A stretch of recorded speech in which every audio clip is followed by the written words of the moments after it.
Programang ito ay rated SPG. Striktong patnubay at gabay ng magulang ang kailangan. Maaaring may masiselang tema, lengguwahe, karahasan, sexual, horror o droga na hindi angkop sa mga bata. Mga kapamilya, ang mga dapat nating abangan sa FPG's Batang Quiapo. Sa pamamalagi ni Tinding sa mansyon ng mga kabalyeros ay may hindi maipaliwanag na nararamdaman si Senyor Facundo dahil tila pamilyar umano ang mukha ni Tinding sa kanya. At mukhang nag-cruise na ang kanilang landas dati.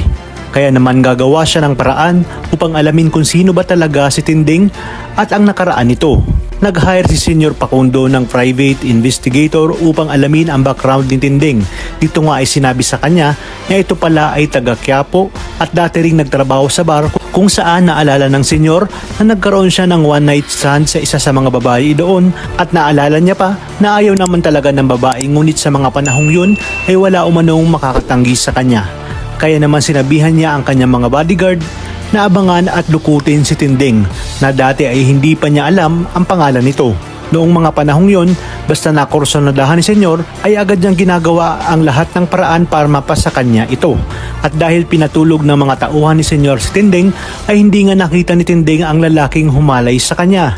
At napag-alaman din ni Senyor ayon sa kanyang private investigator na nagkaroon pala ito ng anak sa pagkadalaga. At malakas umano ang kutob ni Senyor na siya ang ama nito dahil sa mga panahong nagtalik sila ni Tinding ay birhen pa nga ito. Nalaman din ni Senyor na si Marites ang anak ni Tinding at ang kanyang unang apo ay nagngangalang Jesus Nazareno de Magiba kung kaya't nagtaka siya. Nakapangalan ito ng anak ni Ramon. Batid ng Senyor, nakakikilala pa lang ni Ramon sa kanyang anak na si David kaya tiyak umanong hindi Montenegro ang tunay nitong apelyido. At dahil interesado si Senyor ay nalaman niyang kapangalan ito ni Tanggol na kanyang apo kay Marites na Jesus Nazareno de Magiba rin. Ngunit ayon sa kanyang source, ito rin ang pangalan at tao na tinulungan ni Marcelo at ang kanyang abogadong makalaya. Kaya naman alam niyang ang anak ni Ramon ay nagpapanggap lang. Lalo na nang ipakita sa kanya ni Marcelo ang larawan ni Tanggol kung saan kamukhang-kamukha umano ito ni Ramon ng kabataan pa siya.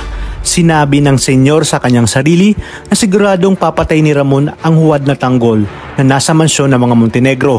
Napaisip naman siya kung dapat ba niyang sabihin kay Tinding ang kanilang nakaraan dahil tiyak malaking gulo ito para kay Senyora Bettina at kamumuhuyan nga siya ni Tinding. Isang malakas na alyansa umano ito sa oras na malaman ni Ramon na apo niya rin ang tunay na anak nitong si Tanggol.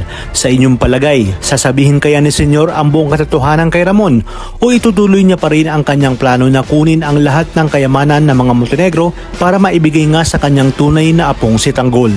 Talagang kapanapanabik ang mga susunod na tagpo sa teleseryeng ito. Kaya naman sabay-sabay natin itong pakaabangan. At kung bago ka pa lamang sa akin channel ay sana'y huwag kalimutang mag-like at subscribe. Pindutin ang notification bell para updated kayo palagi. Maraming salamat sa inyong panonood at hanggang sa muli, kapamilya.